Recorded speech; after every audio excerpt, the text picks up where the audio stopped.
After being at a loss for words, Jess said something really bad. My name's Darren. I'm a 25-year-old office worker. I have a girlfriend named Jess. We met in college and have been dating for 4 years now. I'm thinking of getting married soon, and I think Jess is probably thinking the same thing. In order to get married, I have to work harder and earn more money. With this in mind, I was hustling every day. I even got certifications and took coaching. I love Jess enough to work that hard. However, my strong feelings for Jess were all shattered by a single incident. That day, as usual, I visited a cafe to do my morning activities with my teacher. Then, I saw Jess having dinner with a guy I didn't know.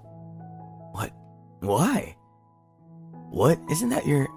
I put my index finger on his mouth to stop him from talking. I sat down right behind Jess so she wouldn't recognize me.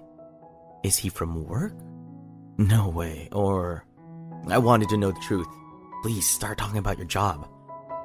Yeah, that wish wasn't granted. Jess and the man began a conversation that made it clear they were having a relationship. We had a good time last night, didn't we? I might be hungover.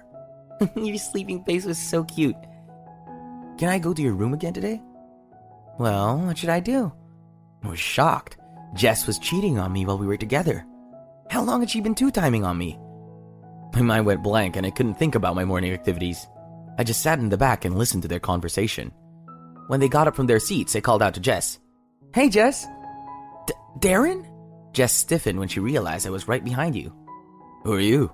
Oh, nice to meet you. I'm a friend of Jess's. Jess's eyes widened. She looked like she wanted to say something.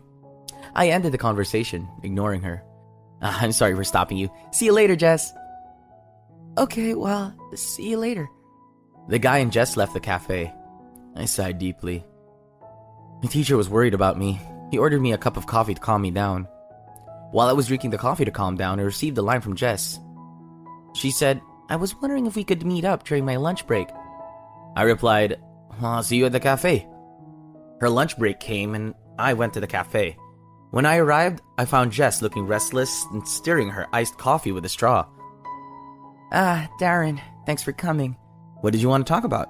Well, about this morning. You might have misunderstood something, but his name is Henry and he's my senior at work. He just had an early morning meeting because he had a presentation to give today. But then you suddenly said we're friends and I was so surprised. Are you saying I'm mistaken? That's right. Nothing happened between me and Henry. Oh, really? I'm not sure if this is still the case. I let her listen to the recording of the conversation in which they said they were at Jess's room last night. This is... the conversation you two had this morning at that table over there. It's disgusting. You've eavesdropped and recorded all of it? Which one is worse? You were cheating on me and lied to me and tried to hide it. I accused her and Jess started to cry. I'm sorry, it's just impulse, but I don't want to leave you. You're so selfish. Don't say that. I can't trust you anymore. Let's break up. Wait, Darren. I ignored Jess's attempts to stop me and left the cafe. We'd been together for 4 years, but the end came so fast. On the way back to the office, I quietly shed a tear. Must have been unusual to see a young man in a suit shedding tears on the side of the road. Everyone I passed by looked at me in surprise. I don't think anyone would have thought that I was crying over a goodbye talk. I couldn't get any work done that day. A senior colleague who knew what was going on took care of me and supported me at work. I went home and had a drink. Just as I was sobering up nicely, I got a call from my friend Karen. Hello? What are you doing? You're an asshole. Huh? Jess told me about you. Yeah. Karen is a mutual friend of Jess and I. We went to college together. Karen was the one who introduced me to Jess. Anyway, you should show your face. I did as I was told and went to see Karen. Karen was at the cafe where I had talked to Jess this morning and during the day. Not here again. What? No, it's nothing. You made Jess cry. I'm the one who wants to cry. What? What is the person who cheated on you saying? Don't be so naive. What? I didn't understand what she was saying. Wait a minute, what did Jess tell you? She said you cheated on her and she wanted to break up with you, but she wanted to be with you. What the hell is that? You know she's the one who cheated on me? What? I'm the one who asked her to break up with me, but I saw Jess together with that guy at this cafe. They were in this cafe. No way. Really? Karen was silent, as if thinking a little, and picked up her phone. It looked like she was calling someone. Hello, Jess? Karen seemed to be calling Jess, but it was the interloper who answered the phone. He said, "Oh, I'm sorry, Jess is asleep right now, so I'll take the message for her." Karen must have understood everything by now. Her tone of voice had become a little harsh. Can you tell her I called about Jess's boyfriend? I'm with that boyfriend right now too. Karen, who was in a bad mood, put on her best face. They're coming here. As she tells me while hanging up the phone. Really? They're coming here? You have to talk to them. And about 20 minutes later, Jess and Henry, the guy she's been cheating on me with, arrived. The air was heavy and it was Henry who started conversation. Darren, I'm sorry. I'll end my relationship with Jess right now. I'm done with her. I'm breaking up with her so you two can get along with each other. No. I have my wife. What?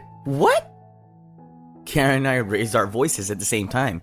You mean you were having an affair? Henry and Jess looked down. I asked a question, half amused. Aren't you ashamed of yourself? You have a wife and you're having an affair with someone else's woman. I'm really sorry. Jess made a pass at me and I just went along with it. I felt as if I had been hit on the head with a blunt instrument. I had no idea that Jess had made a pass at him. But then, when I found out my wife was pregnant, I knew it couldn't go on like this. So I'm ending my relationship with Jess. Do whatever you want. That's what I thought. Then Jess opened her mouth. I don't want to break up with Darren. I don't want to waste 4 years with you like this. What are you talking about? Then why'd you cheat on me? You're the one who wasted our time. Besides, you said you didn't want to break up with me this afternoon. When in fact, you were with that man earlier this evening as well, weren't you? What you're saying and what you're doing are two different things, aren't they? Well, that's... Jess was at a loss for words. And then she said the most ridiculous thing. I love you, Darren. And I love you too, Henry. If that's true, I want to continue our relationship. So don't tell me this is ending it with both of you. Both Henry and I were speechless. And then there was a sharp click. It was Karen hitting Jess. Ow! You've had enough. You're a real asshole if you didn't listen to me. You lied to me and said that Darren cheated on you? When the truth comes out, you'll open up and you say you want to be with him? How selfish are you? You should first apologize for hurting Darren.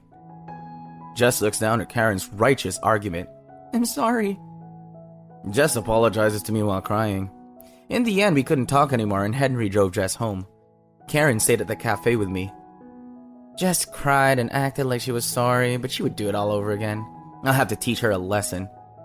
Karen then asked me if I had the recording. I had a pretty good idea what she was going to do. Sure enough, Karen went to the recording company where Jess and Henry worked to prove the affair and expose their relationship. As a result, both Jess and Henry were transferred to different apartments in different regions. As for Henry, his wife gave up on him for having an affair while she was pregnant and divorced him. Jess and Henry had to pay alimony to his wife, and Henry had to pay child support as well. Well, it's a disaster brought on by her own actions, so she got what she deserved. I was in a lot of trouble because of this incident, but it brought me closer to Karen, who was on my side, and actually ended up going out. Karen and I seem to be compatible with each other, so I can be natural with her. It's still a little ways down the road, but I'd like to marry Karen. Thanks for watching till the end. How'd you like the story? Please subscribe to our channel if you like. See you in the next